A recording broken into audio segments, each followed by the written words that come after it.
शाम को आते हुए राशन लेते आना, और हाँ, मुन्ना के स्कूल में फीस भरनी है, उसके लिए पैसे देते जाओ। बीवी की इस मांग पर जेबें उल्टी करके दिखाने के सिवा बड़े के पास कोई दूसरा उत्तर नहीं था। माथे पर चिंता की लकीरों के साथ सवेरे तो बड़ा भाई अपने काम पर निकल गया, लेकिन उस शाम उसने पूरे परिवार के सामने इस आर्थिक संकट को दूर करने के लिए एक प्रस्ताव रखा। क्यों न हम उस प्लॉट को बेच दें जिसे बाबूजी ने लक्ष्मी को शादी में देने के लिए खरीदा था।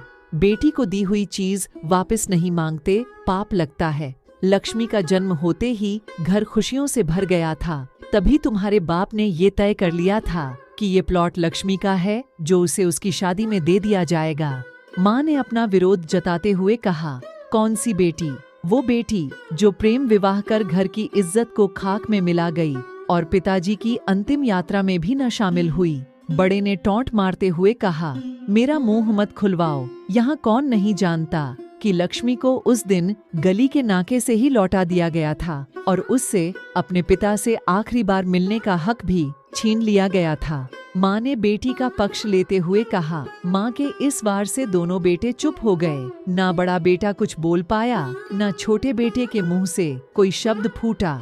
थोड़ी देर की शांति के बाद छोटा भाई बोला, प्लॉट बेच तो देंगे, पर क्या लक्ष्मी कागजात पर दस्तखत करेगी? मुझे नहीं लगता वो हमारा भला सोच भी सकती है। आखिर है तो औरत जात, पुरुषों की परिस्थिति कैसे समझ पाएगी? काफी वाद विवाद और सोच विचार के बाद सब इस बात पर सहमत हुए कि उसे यहाँ बुलाया जाए। पड़ोस के मोहल्ले की लक्ष्मी की दोस्त को बोलकर लक्ष्मी को घर आने का न्योता दे दिया गया।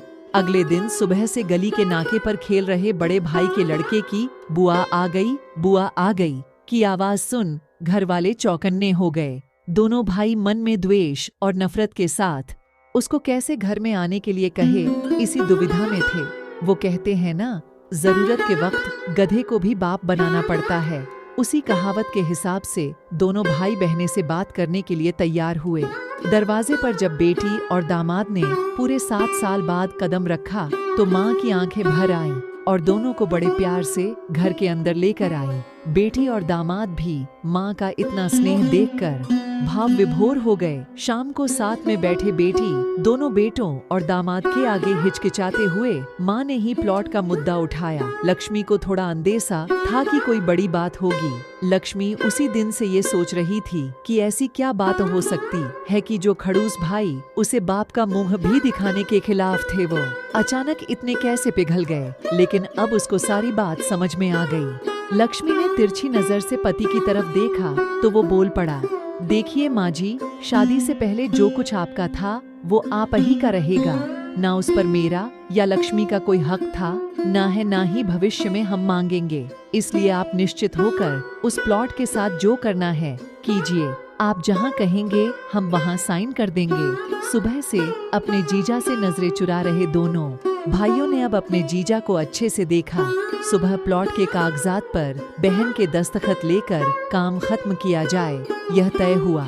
सब इस मीटिंग को खत्म कर उठ ही रहे थे कि टीवी पर अनाउंसमेंट हुआ कि आने वाले 21 दिनों तक देश में दूसरा लॉकडाउन लगाया जा रहा है।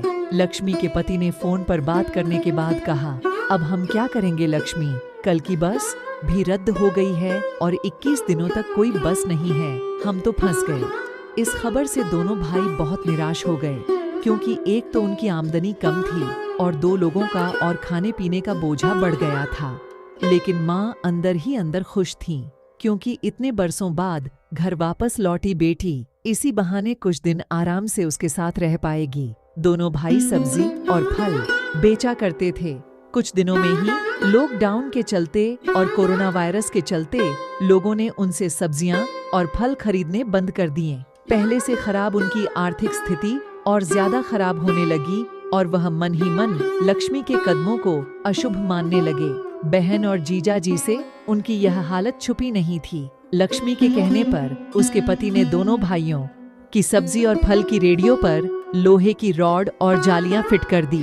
बाजार जाकर दोनों के लिए कैप, हाथों के दस्ताने और थोक के भाव से सब्जी और फल खरीद लाए। दोनों की रेडियां अच्छे से तैयार कर फल और सब्जियां ढक कर दोनों भाइयों को टोपी और दस्ताने देकर जीजा जी ने उनसे कहा, एक बार इस तरह से धंधा करके देखो, शायद आपका मुनाफा बढ़ जाए। थोड़ी आनाकानी करने के बाद दोनों भाइयों ने जीजाजी के समझाए अनुसार धंधा शुरू किया। 2-3 दिनों बाद ही कोरोना से घबराए लोग अब ढकी हुई फल और सब्जियां और दस्ताने और सेफ्टी का ध्यान रखते बेचने वालों से ही फल और सब्जियां खरीदने लगे। इस तरह समझदार दामाद की वजह से धीरे धीरे दोनों भाइयों का धंधा अच्छा चलने लगा और उनके घर का गल्ला जो पहले खाली हो रहा था अब धीरे धीरे भरने लगा। माँ जैसे अपने मरे हुए पति से मन ही मन संवाद साधने लगी। देखो जी, आपकी लक्ष्मी सच में लक्ष्मी है। उसके पांव घर में पड़ते ही घर खुशियों से भर रहा है। दोनों भाइयों की आंखों में पहले जो गुस्सा था उसकी जगह अब शर्म ने ले ली थी। वह मन ही मन सोचते थे, क्या गलत किया था बहन ने जो हमने उसके साथ इतना बुरा सलूक किया। शादी ही तो की थी और शादी करने से पहले हमें बताया भी तो था। हम ही थे जो उसे स्वीकार नहीं कर पाए। दोनों भाइयों के मन में द्वेष और नफरत धीरे धीरे क्वारंटाइन हो गए। 21 दिन बाद जब दीदी और जीजाजी प्लॉट के कागज पर साइन करने जाने लगे तब दोनों भाइयों ने उन्हें रोक लिया और उनसे माफी मांगते हुए वो पेपर्स उन्हें देते हुए बोले, शादी के वक्त हमने आपको कोई तोहफा तो दूर की बात है आपका हक भी नहीं दिया, लेकिन अब इस प्लॉट को स्वीकार कर हमें प्रायश्चित करने का एक मौका दीजिए।